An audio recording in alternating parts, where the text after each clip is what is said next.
भरत एक धर्मात्मा भाई तो थे ही, लेकिन सत्ता का लालच त्याग कर जो उन्होंने अपने चरित्र का परिचय दिया, उनका ये कार्य उनको राम का सबसे बड़ा भक्त बनाता है।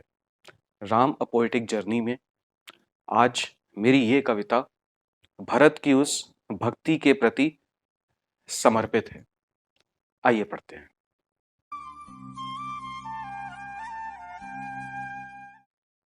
पुत्र वियोग में त्यागे प्राण, दशरथ चल दिए परलोक। अयोध्या बनी मरुभूमि, छाया चहुदिस एक शोक। चार पुत्र थे जिस धर्मराज के, कांधा देने वाला एक नहीं। इतने विशाल साम्राज्य में रह गया कुछ भी शेष नहीं। राम लखन पहले ही कूच कर चुके थे वन को, नहीं था ज्ञात विध्वंस का भरत और शत्रुघ्न को। किंतु मध्य रात्रि में ही भरत की निद्रा टूट गई। यह कैसा दुस्वप्न था, या कुल की गरिमा छूट गई। भरत अपने ननिहाल में थे जब राम और लक्ष्मण वन की ओर कूच कर रहे थे, और उस वियोग में जब राजा दशरथ ने अपने प्राण त्यागे। गुरु वशिष्ठ का दूत तुरंत पहुंचा कैकई देश, अति शीघ्र अयोध्या आने का पहुंचाया संदेश। ज्यों ही प्रविष्ट हुए नगरी में शोक लहर सी आई, कोई गहरी बात है जो गुरु वशिष्ठ ने छुपाई। इससे पहले पिता कक्ष में भरत रख पाते अपना पांव, मंथरा के कथन पर कैकई ने चल दिया फिर से दांव।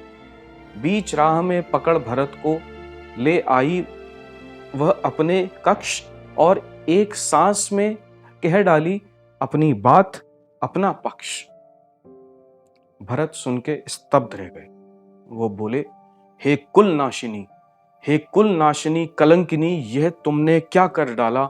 सिंहासन के अधिकारी को ही तड़ी पार कर डाला। मुझसे किस जन्म का बदला लिया ओ दौलत की भूखी। तू चाहे मैं राजभोग करूं और भैया खाएं रूखी सूखी। भाभी लक्ष्मण को भी तेरे पाप का बोझ सहना पड़ा। देख अभी भी नहीं भरा तेरे लोभी मन का घड़ा। अच्छा होता यदि मैं तेरी कोख में ही मर जाता। यदि तू स्त्री ना होती माता, जाने मैं क्या कर जाता। भरत को बहुत क्रोध आ गया ये जानकर कि उनके भाई को वन भेज दिया गया। परम पूज धर्मात्मा भाई को तूने वन में भेज दिया। जिसने दिया मान सम्मान, तूने उसको द्वेष दिया। मेरे स्वर की ध्वनि सुनिए हे पूजनीय परलोक। मेरी व्यथा पीड़ा वेदना सुनिए हे तीनों लोक। हे माता इसी क्षण मैं तुझे त्यागता हूँ, और भैया को लेने मैं तुरंत भागता हूँ। जो उनका अधिकार है वो उनको ही मिलेगा। किसी प्रपंच का पुष्प यहां नहीं खिलेगा। और उन्होंने एक राजसभा का आयोजन किया तुरंत। फिर एकत्र किया भरत ने समस्त राजसभा को। किस सामर्थ्य से कलंकित किया सबने मेरे पिता को। जब सर्वसम्मति से पारित हुआ था एक प्रस्ताव, भैया क्यों वन में है यह किसका था सुझाव। उन्होंने सबको फटकार सुनाई कि आपने मेरे पीछे ये क्यों होने दिया। एक स्त्री के कहने पर मात्र कैसे न्याय पलट गया। आपकी मूर्खता से अयोध्या का अध्याय उलट गया। इसी क्षण गुरुदेव प्रबंध करे मेरे वन प्रस्थान का।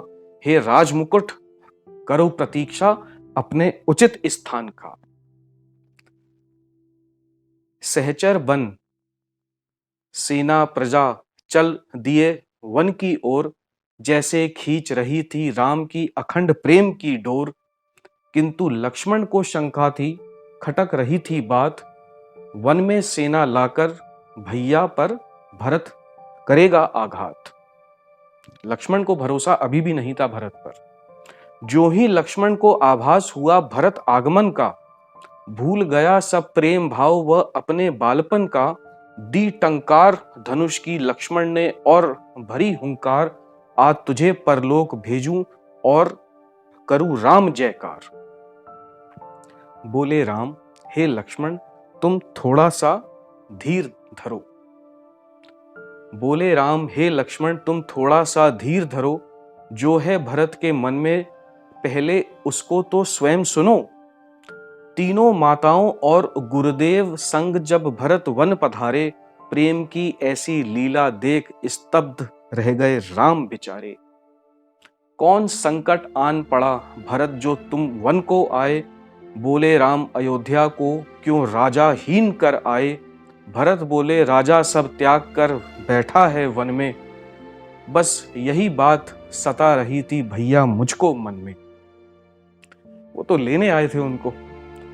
भरत, मैं वन को आया और पिता का वचन निभाया। राम बोलते हैं, भरत मैं वन को आया और पिता का वचन निभाया, राज मुकुट की लालसा का एक कड़ना चित में छाया।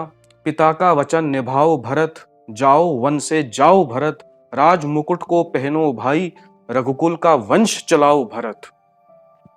भरत कहते हैं, भैया माफ करें इस पाप को अपने सर ना ले पाऊंगा, मैं भी बन सन्यासी कुटिया में यहीं जीवन बिताऊंगा। राम बोले, भरत अवहेलना ना करो पिता के वचनों की, वैसे ही बौछार लगी है इतिहासों के प्रश्नों की। और उसके बाद माता कैकई दो भाइयों का प्रेम देख के पिघल गई। वो बोलती हैं, दो भाई का प्रेम देख कर कुंठित माता कैकई बोली, जाने कौन किंचित काल में मेरी ममताई बुद्धि डोली। अब माफ करो तुम दोनों मिलकर दोनों चलो घर की ओर, लक्ष्मण सीता कुछ तो बोलो और दिखाओ नया कोई छोर। बोले राम, माता आप वंदनीय हैं किंतु विलंब बहुत हो चुका, जिसने वचन दिया था माता वह सदैव के लिए सो चुका। अब वचन निभाए हम सब मिलकर यही वंश की गरिमा है, हम रहे वन में भरत बने राजा इसी में अद्भुत करुणा है। ओ भैया राम कोई विकल्प अब छोड़ा नहीं है आपने, पुरुषोत्तम बन बैठे हैं क्या साथ छोड़ा नहीं है आपने। किस विधि आपको मनाऊं भैया मैं क्या पाठ पढ़ाऊं, एकमात्र इच्छा बस पूरी करें दे दे अपने पद खड़ाऊं। खड़ाऊं पकड़ माथे पर राखी, भरत चले पीछे थी झांकी। राम खड़े स्तब्ध देख रहे, जैसे खुद थे वैसे बाकी। पहुंच अयोध्या राजमहल में खड़ाऊं रखी सिंहासन पर, कर प्रणाम माथा टेक भरत विराजे नीचे आसन पर।